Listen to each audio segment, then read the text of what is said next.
Մեր բարձրացրած թոշակով, ապրիլի 1-ից բարձրացրած թոշակառուն կարա 5 հատ տուդա обратно տոմսարնի։ Հասկանում եք։ Փաշինյանը չորեքշաբթի խորհրդարանի ամբիոնից գովազդել էր, թե Գյումրի Լառնակա թռիչքի 900 դրամանոց 2 տոմս կա։ Կիրակի օրվա համար դեպի Լառնակա 2 եվրոյով տոմս կա։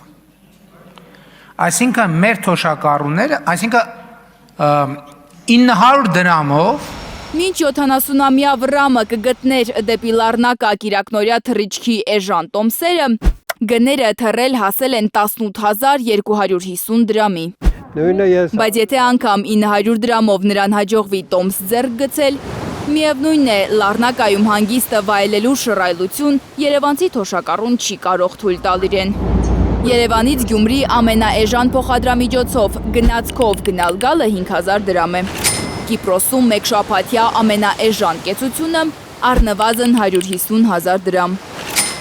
Եթե թոշակառուն դեռ լիովին հետ չի վարժվել սնվելուց, ապա Լառնակայում 7 օրում ամենաքիչը 50,000 դրամ կծախսի ուտելու համար։ Այսինքն Փաշինյանի ասած տուդա обратно տոմսերը հետը Կիպրոսյան հանգստի համար թոշակառուին 206,800 դրամ է պետք։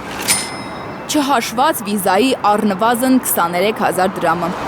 Սա նշանակում է, որ վարչապետի անուղղակի առաջարկին հետևելու համար թոշակառուն պետք է կես տարի ոչինչ չուտի։